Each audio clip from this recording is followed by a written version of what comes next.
Picture this. You wake up tomorrow morning. You go to make your morning coffee. The coffee's gone. Not because you forgot to buy it, because yesterday's paycheck couldn't cover it. Actually, let me make this more specific. You're a German school teacher. It's October 1923. You sit down for a cup of coffee at a cafe in Berlin. You order 1 cup. The waiter brings it. You drink it slowly. You order a second. The second cup costs 40% more than the first. You've been sitting there for 20 minutes.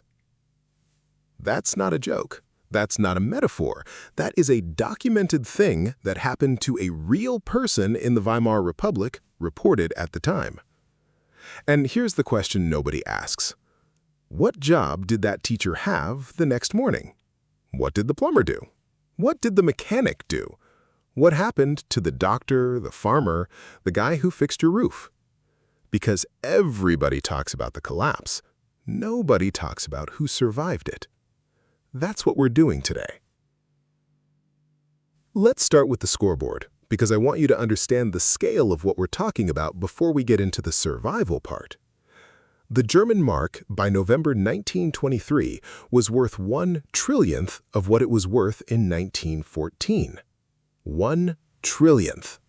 A dozen eggs cost half a Reichsmark in 1918, then 3 Reichsmarks in 1921, then, and this is where the numbers stop feeling like numbers and start feeling like science fiction, 500 Reichsmarks in January 1923, then 30 million in September, then 4 billion Reichsmarks for eggs in October 1923. The largest banknote issued was 100 trillion Reichsmarks. They ran out of zeros before they ran out of problems. Over in America, 1929 to 1933, the Dow Jones Industrial Average falls from 381.17 to 41.22. That's an 89% collapse. 9,000 banks fail. U.S. Steel goes from 224,980 full-time employees to 0, not fewer, 0, on April 1st, 1933. The cruelest April Fool's joke in corporate history. Argentina, 2001, 1 peso equals $1. That was the whole deal, the entire economic identity of the country. And then the peso hits 3.90 to the dollar. Wages fall 23.7% in real terms. Poverty goes from 25.9% of the population in 1998 to 57.5% in 2002. In 4 years, more than half the country poor. Venezuela, 2013 to 2019, GDP falls from $196 billion to roughly $80 billion. That's a contraction larger than what the United States experienced during the entire Great Depression, per World Bank and IMF data. And then it keeps going. The economy eventually contracts approximately 80% of its pre-crisis size. 80%.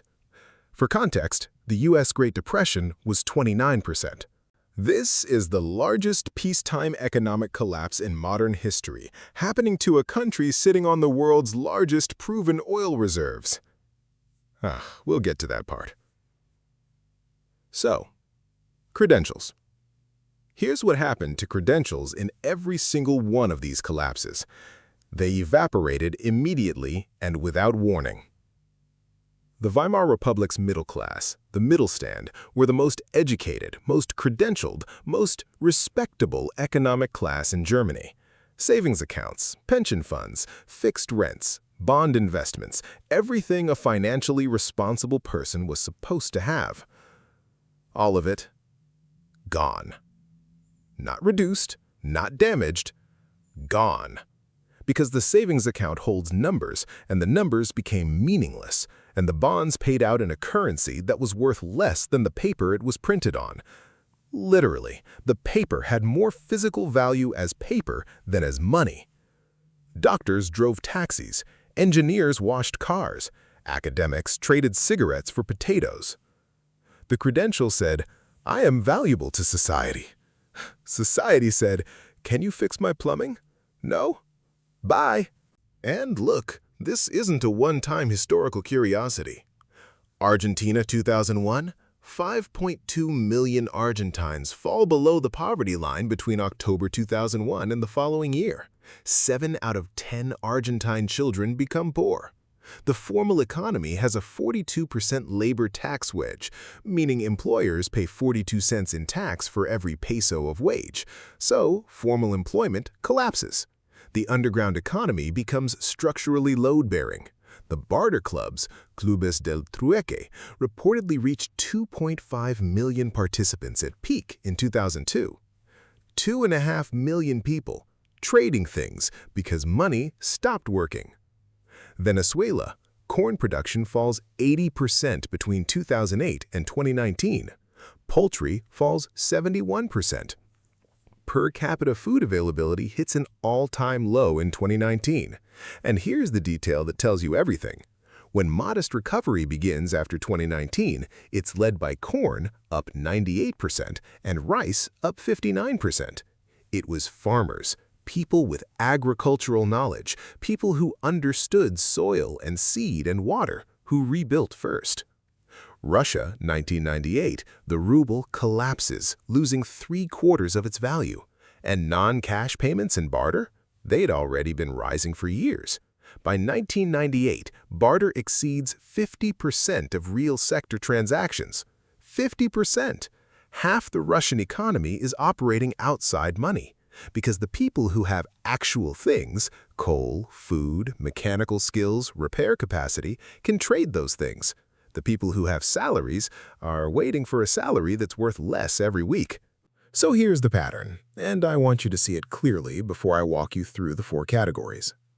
Every single collapse in this record punishes the same group: the credentialed holders with no tangible production capacity, the middle-class savers holding nominal assets, the people whose income depends on institutions that are currently failing, the Weimar middle stand, the American bank depositor, the Argentine peso account holder, the Venezuelan oil-dependent worker. Same story, different currency, different century. The credential evaporated, the skill did not. Category 1. Essential trades: hands-on repair, plumbing, electrical work, mechanical repair. This is so boring and so obvious that most people skip past it. Don't. Here's why this specific category survives every single collapse. You cannot outsource it, you cannot automate it, not in any of the historical periods we're talking about, and you cannot defer it indefinitely. The pipe either works or it doesn't. The engine either runs or it doesn't. These aren't preferences, they're infrastructure. In the Russian barter economy of 1998, tradespeople were operating in the non-monetary layer. You fix my boiler, I give you food. You rewire my building, I give you fuel. The exchange doesn't require a ruble. Ah, that's the whole point. The exchange doesn't require a ruble. And here's the long-term proof from America. The Great Depression destroys employment in manufacturing and construction, no question. But by the time of Pearl Harbor in 1941, the U.S. is experiencing shortages of skilled labor. The mass unemployment of the 1930s melts away the moment real production is needed, and they can't find enough people who know how to make things. The skill supply had contracted faster than demand. You know what that means? During the Depression, skilled tradespeople were being undervalued and underemployed. The moment things turned, they were immediately scarce and in demand. The market for credential holders collapsed and took years to rebuild. The market for people who can actually do things snapped back. Category 2. Food production and preservation. I know, it sounds like a prepper fantasy. Bear with me. Venezuela. The government introduces price controls on food starting after 2003. The promised outcome? Affordable food for everyone. Guaranteed supply? Fairness. The actual outcome? Farmers stop producing food because selling at controlled prices loses money. Corn production falls 80%. Poultry falls 71%. The state nationalizes food distribution networks that don't have operational competence to run them. And by 2019, total food availability per person hits a decade-long low. Then, the controls relax. Agricultural knowledge, the people who still knew how to grow corn and rice in Venezuelan conditions, becomes immediately load-bearing. Recovery is led by people who can make food appear from dirt. Corn up 98%, rice up 59% between 2019 and 2022. Weimar Germany. Farmers refused to accept paper currency at the peak of hyperinflation. Full stop. If you showed up at a farm in the autumn of 1923 with Reichsmarks, they would look at you with a very specific expression. But if you showed up with something, anything, you could make an exchange. The people who could produce food held real purchasing power even as the currency became mathematically meaningless. Food production is not just a survival skill. In a collapse environment, it's a currency. Category 3. Medical and basic healthcare. And here I want to be precise, because it isn't about board certification. It's about practical, applicable medical competence. Weimar Germany. Tuberculosis spikes, infant mortality rises. The research flags this specifically as an indirect result of malnutrition during the crisis. A doctor with practical diagnostic and treatment skills is operating in the highest demand, lowest supply environment imaginable. But, and this is important, the doctor who can only operate within a functioning hospital system, with functioning supply chains, with insurance reimbursement structures, is dramatically less useful than the doctor who can treat with what's available. Venezuela. Infrastructure collapse eliminates functional hospital capacity for most of the population. 90+% of the country is below poverty line. The formal medical system becomes inaccessible for the majority. Practical medical competence begins operating outside monetary exchange. Same pattern as the trades, same pattern as food. Argentina, 2002. 57.5% poverty. The people who can provide basic medical care outside institutional settings, outside the formal system, are immediately, practically valuable in ways that have nothing to do with their license status. The skill survives. The institutional structure that validates it doesn't always come with it. Category 4. And this one is the most underrated. Monetary translation. The ability to operate across multiple currency systems, barter economies, and parallel markets simultaneously.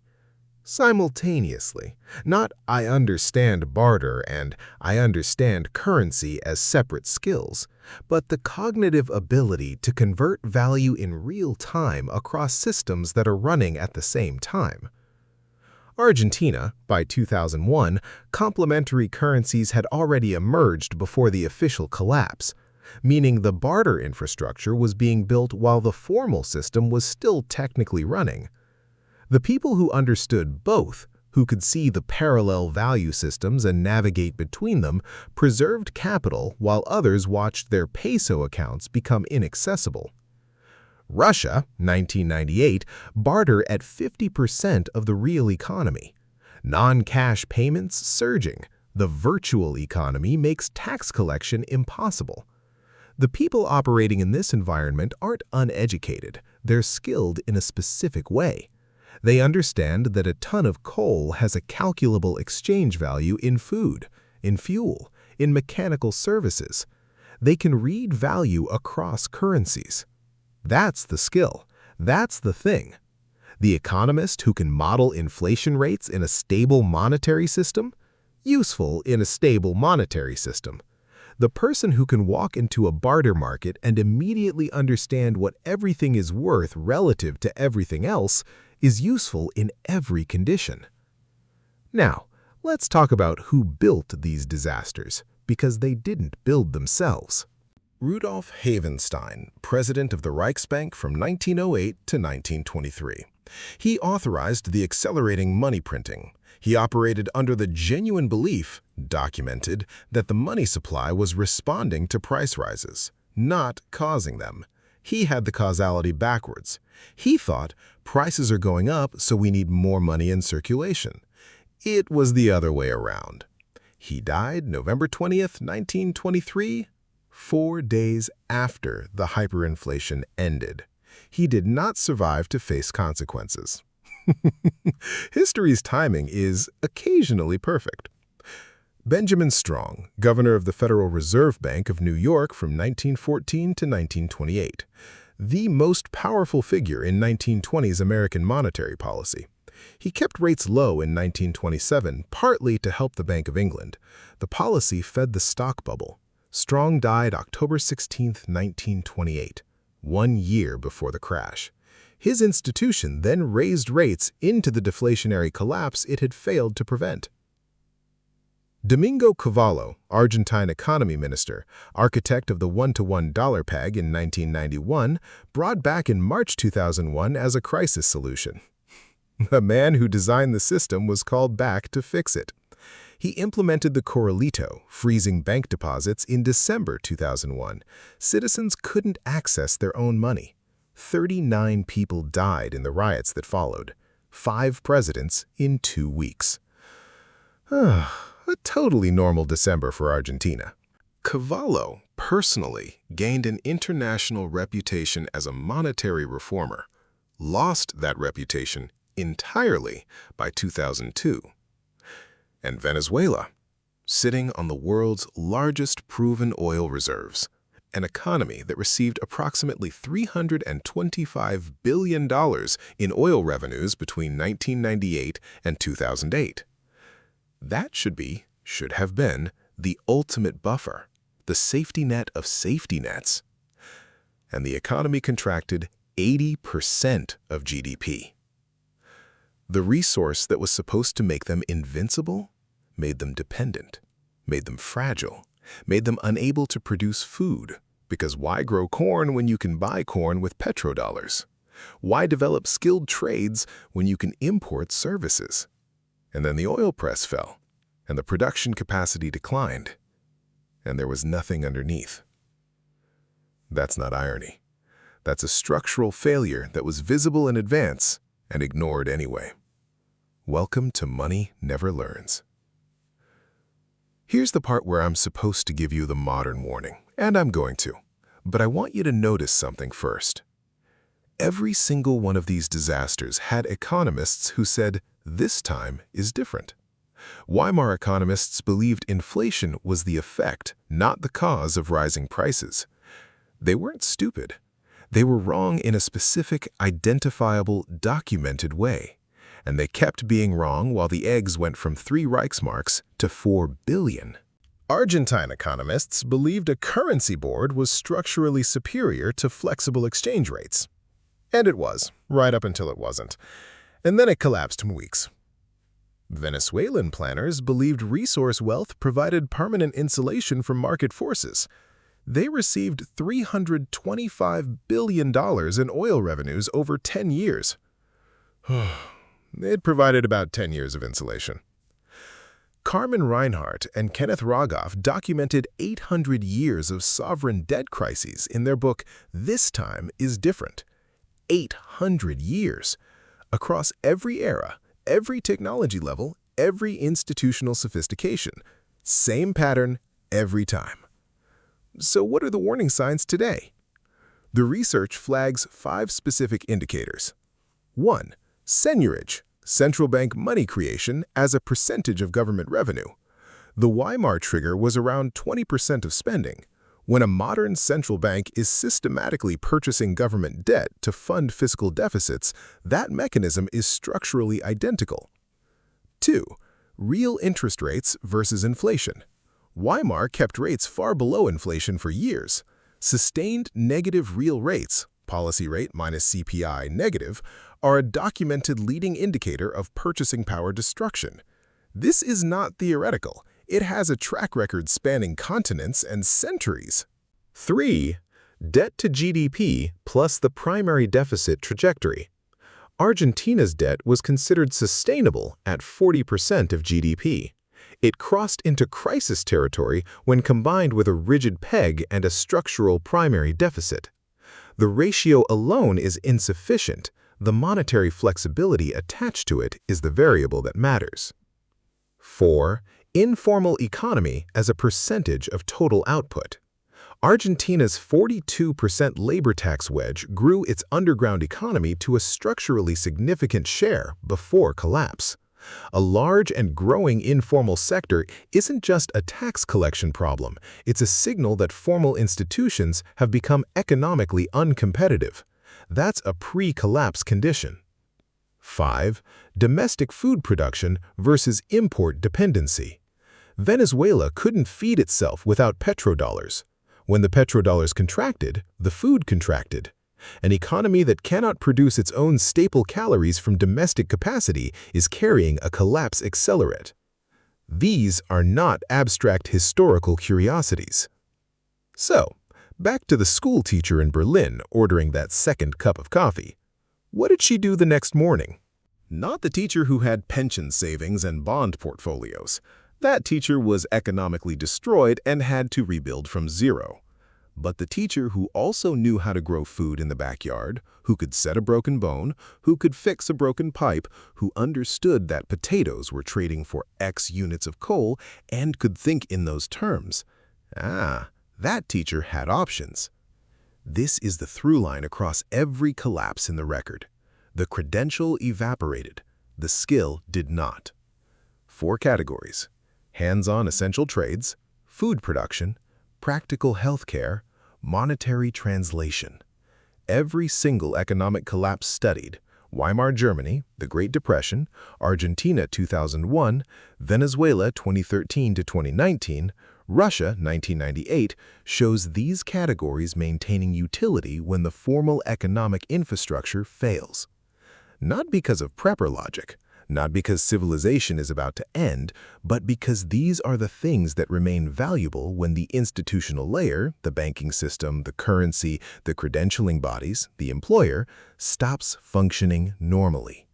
The formal economy is a system. Systems have failure modes. The skills that survive collapse are the ones that don't require the system to be working. Here's the last ironic thing. The Rentenmark, the currency that ended Weimar hyperinflation, wasn't backed by gold. The gold standard was the thing everyone said was the only real store of value. The solution to the hyperinflation was a currency backed by mortgaged agricultural and industrial land, by the physical capacity to produce things. The Federal Reserve was created specifically to prevent banking panics. It presided over the failure of 9,000 banks. The Argentine Currency Board was designed to produce monetary stability forever. It produced monetary chaos in weeks. The IMF loan package for Argentina, $22 billion plus, was designed to stabilize the crisis. The country defaulted anyway. The Corralito, freezing deposits to protect the banks, triggered the bank runs it was supposed to prevent. The solution became the problem, every time, almost every time. The only things that didn't follow that pattern were the things that weren't designed by committee. The plumber who fixed pipes regardless of what the Reichsbank was doing. The farmer who traded food for coal because both parties understood the exchange. The mechanic whose skill didn't require institutional backing to function. The credential needs the system. The skill just needs you. But you already knew that, right? I mean, you've read the history. You understand the pattern. You can see the indicators.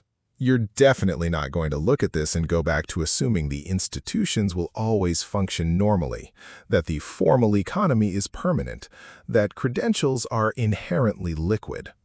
Most people will. Most people always have. If you're not most people, and given that you sat through 800 years of documented financial disasters in one sitting, maybe you're not.